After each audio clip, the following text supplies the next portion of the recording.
अस्सलाम वालेकुम मेरे प्यारे अजीज़ viewers, welcome to my channel. उम्मीद करती हूँ कि आप सब खैरियत से होंगे। आज का टॉपिक, जैसा कि आप जानते हैं कि कमेंट्स रिस्पांस का डे है, तो ये वीडियो आप सब के लिए इन्फॉर्मेटिव होने वाली है क्योंकि आपको कमेंट्स का रिस्पांस मिलने वाला है। इसके अलावा जिन्होंने कमेंट्स नहीं भी किए हुए, ये वीडियो उनके लिए भी उतनी ही इन्फॉर्मेटिव होगी क्योंकि बहुत से बैंक से रिलेटेड कॉमन क्वेश्चन ऐसे होते हैं जो आपको क्लियर नहीं हो पाते हैं और इस वीडियो के ज़रिए आपको क्लैरिटी मिल जाती है।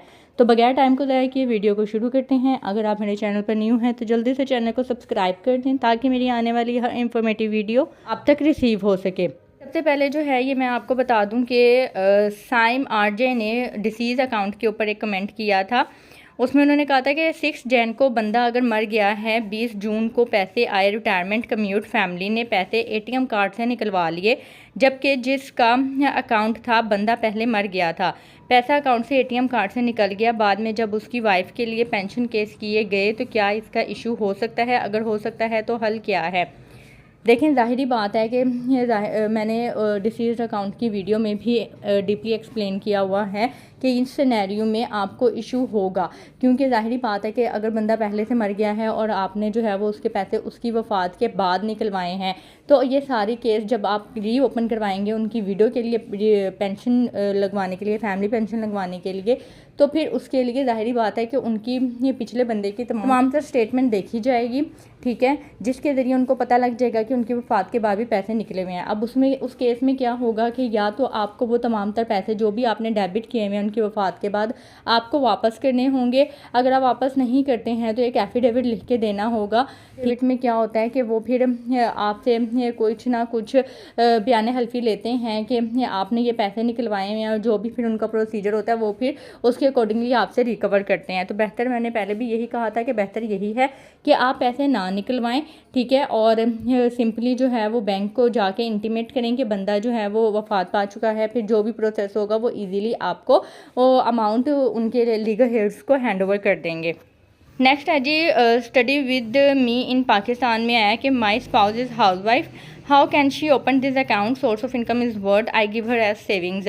अब इनका कहने का है कि ये मिज़ान वुमेन सेविंग अकाउंट के ऊपर मैंने वीडियो बनाई थी जिस पर उन्होंने कहा है कि मेरी वाइफ जो है वो इस अकाउंट को किस तरह से ओपन करवा सकती हैं। वो एक हाउस वाइफ है, यानी कि कोई काम नहीं करती हैं, और अगर वो सोर्स ऑफ इनकम के तौर पे अपना जो बिज़नेस है वो अगर शो करना चाहें तो अकाउंट खुल जाएगा।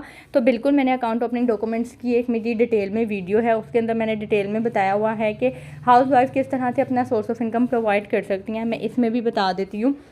अगर आपकी वाइफ कोई काम नहीं करती हैं, हाउस वाइफ हैं, तो आप जो काम करते हैं, अगर आप सैलरीड पर्सन हैं तो आपकी सैलरी स्लिप, अगर आप बिज़नेस पर्सन हैं तो आपका लेटर हेड बिज़नेस का, ठीक है, आप जो भी काम करते हैं उसके डॉक्यूमेंट्री प्रूफ के साथ आप अपनी बीवी का अकाउंट ओपन करवा सकते हैं सेविंग पर्पज़ के लिए, ठीक है, क्योंकि आप एज अ फंड प्रोवाइडर के तौर पे बीवी का अकाउंट ओपन करवाएंगे और अकाउंट उन्हीं का ओपन होगा। आपके सिर्फ और सिर्फ एक ही दफ़ा अकाउंट ओपनिंग के वक्त डॉक्यूमेंट्स लिए जाएंगे। नेक्स्ट है नुमान खान का, मेरी वालदा का ऑलरेडी मिज़ान बैंक में सेविंग करंट अकाउंट है, क्या हम उसी अकाउंट को वुमेन अकाउंट में चेंज कर सकते हैं? आप ये ब्रांच जब जाएं तो वहाँ पे जाके आप उनसे कंफर्म कर सकते हैं, ठीक है। अगर तो वो उसी चीज़ को अपग्रेड कर देते हैं तो वेल एंड गुड, अगर नहीं भी अपग्रेड करते हैं तो आपके पास, अगर आपने आसान सेविंग अकाउंट ओपन नहीं करवाया हुआ, कोई किसी दूसरी कैटेगरी में जैसे महाना बचत अकाउंट या कोई दूसरा सेविंग अकाउंट ओपन करवाया हुआ है, तो आप बिल्कुल ये वुमेन अकाउंट भी ओपन करवा सकते हैं। नेक्स्ट है मुबीन गुल का, अस्सलाम वालेकुम, मुझे ये बताइएगा कि 2 अकाउंट हो, जैसे कि एक दुबई इस्लामिक बैंक में और दूसरा अल्फला बैंक में, तो एटीएम या चेक से 50-50 हज़ार कैश विड्रॉ करने पर टैक्स कट होगा या नहीं? नहीं, आप दूसरे अकाउंट से जब करवाएंगे तो उसका पहले अकाउंट में कोई लिंक नहीं होगा, ठीक है, कोई टैक्स कट नहीं होगा। अगर आप एक अकाउंट से 50 निकलवा रहे हैं, दूसरे अकाउंट से 50 निकलवा रहे हैं, तो उसके ऊपर टैक्स नहीं होगा, लेकिन कोशिश करें कि 50 से कम ही निकलवाएं, यानी कि 49,000, 49,000 निकलवा लें, 49,500 निकलवा लें, 50 से कम ही निकलवाएं, क्योंकि अगर किसी चीज़ के चार्जेस उस दिन आपके कटने हुए, अगर 2 रुपये भी आपके ऊपर कट गए तो आपको टैक्स चार्ज हो जाएगा। है जी, अस्सलाम वालेकुम। वालेकुम अस्सलाम मैम, फाइलर कैसे बने, इन्फॉर्मेशन प्लीज़। इसके लिए आपको जो है वो अपने लॉयर से कंसल्ट करना होगा, वहाँ पे जाके आप रजिस्ट्रेशन करवाएं और एनटीआर नंबर अपना एक्टिव करवा लें, तो फाइलर बनना कोई मुश्किल बात नहीं है। नेक्स्ट है जी आदिल नवाज़ का, आपकी मैंने वीडियो नंबर 236 भी देखी है, मगर 25,000 का आपने सही एक्सप्लेन नहीं किया। कॉल सेंटर वाले कुछ और कहते हैं, इसी तरह यूबीएल ब्रांच वाले कुछ और कह रहे हैं और आप कुछ और। देखें, यूबीएल मुकम्मल करंट अकाउंट के ऊपर मैं ऑलरेडी 2 से 3 वीडियो बना चुकी हूँ।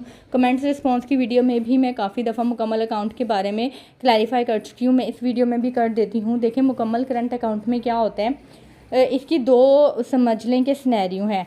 अगर आप 25,000 रुपये मेंटेन करते हैं, मेंटेन से मुराद ये है कि पूरे महीने की एवरेज अगर आपकी 25,000 निकलती है। अब पूरे महीने की एवरेज 25,000 कैसे निकलती है वो भी मैं आपको बताती हूँ। अगर आपकी पूरे महीने की एवरेज 25,000 निकलती है तो आपको 90% सर्विसेज जो हैं वो फ्री मिलेंगी। ठीक है, एक ये केस हो गया कि अगर आपने 25,000 की एवरेज मेंटेन कर ली है तो उसके ऊपर आपको सर्विसेज फ्री मिलेंगी।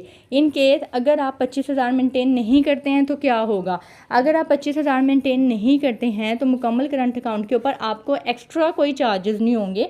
जैसे कुछ अकाउंट्स में होते हैं कि अगर आप मेंटेनेंस मीन के बैलेंस मेंटेनेंस वाली कंडीशन को पूरा नहीं करते हैं, यानी कि ये 25,000 या 40,000 जो भी उन्होंने कंडीशन रखी हुई होती है, अगर आप पूरा नहीं करते हैं तो आपको उस महीने के एंड पे चार्जेस हिट हो जाते हैं जो कि 100-150 रुपये होते हैं।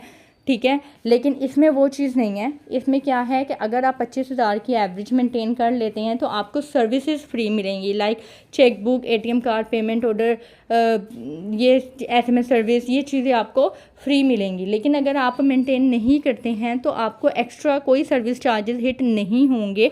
आपको सिर्फ जो आप सर्विसेज अवेल कर रहे होंगे like ATM card, SMS, payment order वगैरह, इन सब के फिर आपको चार्जेस पे करने होंगे जो सर्विस आप ले रहे होंगे, एक्स्ट्रा कोई चार्जेस नहीं होंगे। नेक्स्ट है जी, tell me new profit madam. जी ठीक है, बहबूद सेविंग सर्टिफिकेट के ऊपर मैं लेटेस्ट प्रॉफिट रेट के अकॉर्डिंगली जो है वो इसकी वीडियो अपलोड कर दूँगी। नेक्स्ट है क्रेडिट कार्ड क्या होता है, व्हाट इज़ क्रेडिट। इस क्रेडिट कार्ड की वीडियो में मैंने नीचे एवरीथिंग बताया हुआ है, यानी कि जिस बंदे को क्रेडिट कार्ड और डेबिट कार्ड का डिफरेंस नहीं पता, या क्रेडिट कार्ड उनको लेना चाहिए या नहीं चाहिए, या बहुत से लोगों के माइंड में ये क्वेश्चन होता है कि क्रेडिट कार्ड के ऊपर कोई हिडन चार्जेस तो नहीं होते और ये उनके लिए सूटेबल है या नहीं। तो ये सारी चीज़ें मैंने इस वीडियो के अंदर बताई हुई हैं और ये वाकई यूज़फुल इन्फॉर्मेशन है। आप अगर चाहें तो इस वीडियो को चेक कर सकते हैं। नेक्स्ट है जी काशिफ का, कैन यू टेल मी हराम और हलाल। I will working last 15 years in France, I want to know which bank is good saving money. वो कह रहे हैं कि क्या आप हमें हलाल और हराम का बता सकते हैं। मैम जो है वो फ्रांस में काम कर रहा था, इंग्लिश थोड़ी इन्होंने आगे पीछे लिखी हुई है। I want to know which bank is best, या जो भी है उन्होंने पूछा है कि सेविंग अकाउंट के लिए कौन सा बैंक अच्छा है। ठीक है, हलाल और हराम का मैं आपको बता दूं कि ये मैंने जब करंट अकाउंट और सेविंग अकाउंट और फिक्स्ड अकाउंट की जो है जब मैंने वीडियो बनाई थी उसमें मैंने डिटेल में बताया था कि ये होता इंटरेस्ट ही है, यानी कि सूद की कैटेगरी में ही आता है, हराम ही कंसिडर किया जाता है। हमारा काम है इन्फॉर्मेशन देना, आगे आपका काम है कि आपने इन्वेस्ट करना है या नहीं करना। हम तो सिर्फ आपको रेट बताते हैं कि करंटली क्या रेट चल रहे हैं और उसके ऊपर कितना मिलेगा, कौन सा बैंक कितना रेट आपको प्रोवाइड कर रहा है, क्या सर्विसेज दे रहा है, क्या फ्री फीचर्स दे रहा है। ठीक है, आगे आपने एनालिसिस करना होता है कि which one is best for you. ठीक है, नेक्स्ट मैं आपको बता दूं कि जैसे इसमें है यूबीएल महाना आमदनी सेविंग अकाउंट के ऊपर आपने ये क्वेश्चन किया है, तो ये कमर्शियल बैंक है, कोई इस्लामिक अकाउंट नहीं है, ये तो है ही 100 and 200% इंटरेस्ट। ठीक है, सूद ही है। दूसरा, जैसे कि मीज़ान बैंक में मैं कहती हूँ अक्सर कि मीज़ान बैंक में मुख्तलिफ उलमा के फतवा अवेलेबल हैं कि उनके सेविंग अकाउंट्स के ऊपर मिलने वाला मुनाफा हलाल कंसिडर किया जाता है, क्योंकि वो हलाल कैटेगरी में, या समझ लें कि जहाँ पे वो इन्वेस्ट किया जाता है वो इस्लामिक तरीक़ों से इन्वेस्ट किया जाता है। तो मीज़ान बैंक के बारे में ये एक चीज़ है अवेलेबल, आप मीज़ान बैंक में इन्वेस्ट कर सकते हैं, लेकिन अपने दिल को तसल्ली करने के बाद। ठीक है, वहाँ पे फतवा वगैरह अवेलेबल हैं, आप उसको रीड आउट करें, अगर आप सेटिस्फाई होते हैं तो आप वहाँ पे इन्वेस्ट कर सकते हैं। और बैंक में आपको बता दूं कि सेविंग अकाउंट के लिए कौन सा अच्छा है, तो ये भी मैंने पहले बताया हुआ है कि आपको खुद एनालिसिस करना होता है कि कौन सा बैंक आपके लिए सूटेबल है, किस बैंक की सर्विसेज आपको अच्छी लग रही है, कौन से बैंक की ब्रांच आपके घर के ज़्यादा नज़दीक है, क्या क्या फ़ीचर्स आपको चाहिए, क्या वो फ़ीचर्स वो बैंक प्रोवाइड कर रहा है या नहीं, क्योंकि हर बैंक हर बंदे की ज़रूरत को पूरा नहीं कर सकता है, या आपने एनालिसिस करना है कि आपको क्या क्या चीज़ चाहिए। ठीक है। जैसे कि अगर आपको इस्लामिक चाहिए तो वो मीज़ान बैंक है। अगर आपने जस्ट इन्वेस्टमेंट करनी है तो आप कौमी बचत में भी कर सकते हैं। अगर आप या आपने देखना है अगर आपने लॉन्ग टर्म इन्वेस्टमेंट करनी है तो वो आप किस में इन्वेस्ट कर सकते हैं। मीज़ान बैंक में भी इन्वेस्टमेंट प्लान है, कौमी बचत में भी इन्वेस्टमेंट प्लान है, 10 साल तक की भी आप इसमें इन्वेस्ट कर सकते हैं कौमी बचत के डिफेंस सेविंग सर्टिफिकेट में। तो ये आप डिपेंड होता है कि आपको क्या चाहिए और वो चीज़ कौन सा बैंक आपको प्रोवाइड कर रहा है। ठीक है। नेक्स्ट है जी, प्लीज़ एमसीबी के वन करंट अकाउंट पर भी कोई वीडियो बनाए जी। ठीक है, इंशाल्लाह मैं ज़रूर बनाऊंगी।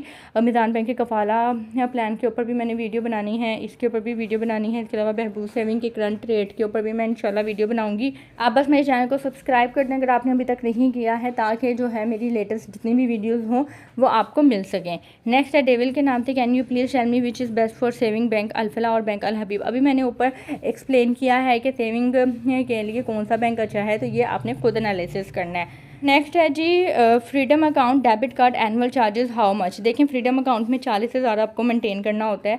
अकाउंट खुलने के दिन से लेके ऑनवर्ड अगर एक दिन भी आपके 40,000 का बैलेंस, एक दिन भी 40,000 से कम होता है तो उसके ऊपर आपको हर डेबिट ट्रांजेक्शन के ऊपर, पर डेबिट ट्रांजेक्शन के ऊपर 30 रुपये चार्ज होते हैं। और यानी कि समझ लें कि ये एक्स्ट्रा चार्जेस हैं जो आपको चार्ज होते हैं। इसके अलावा जो आपने सर्विसेज ली होती हैं उसके भी चार्जेस आपके एसोसिएट्स के अकॉर्डिंगली कट किए जाते हैं। तो फ्रीडम अकाउंट के ऊपर मैंने डिटेल में वीडियो बनाई हुई है, आप वहाँ से चेक कर लें। दूसरी बात, अगर आप 40,000 मेंटेन कर लेते हैं, ठीक है, तो फिर आपको डेबिट कार्ड फ्री है। अगर आप मेंटेन नहीं करते हैं तो फिर जो इसमें चार्जेस लिखे हुए हैं वो आपको चार्जेस हिट होंगे ही। नेक्स्ट है Meezan bank new rates of all saving account के ऊपर प्लीज़ एमसीबी बैंक लिमिटेड के वन करंट अकाउंट पर भी वीडियो बनाएं जी। बिल्कुल मैं बनाऊंगी इंशाल्लाह।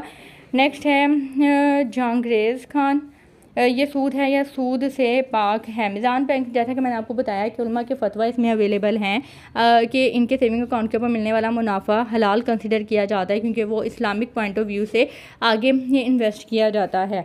ठीक है, तो आप वहाँ से फतवा वगैरह रीड आउट कर लें। अगर आपका दिल सेटिस्फाई होता है तो आप यहाँ पे जो है वो इन्वेस्ट कर लें। बाकी मैं एग्जैक्ट आपको नहीं बताऊँगी कि ये सूद है या नहीं। नेक्स्ट है जी, अस्सलाम वालेकुम सिस्टर। वालेकुम अस्सलाम। ये बताएं, नेशनल बैंक के प्रॉफिट पर नॉन फाइलर का कितना टैक्स आयद है।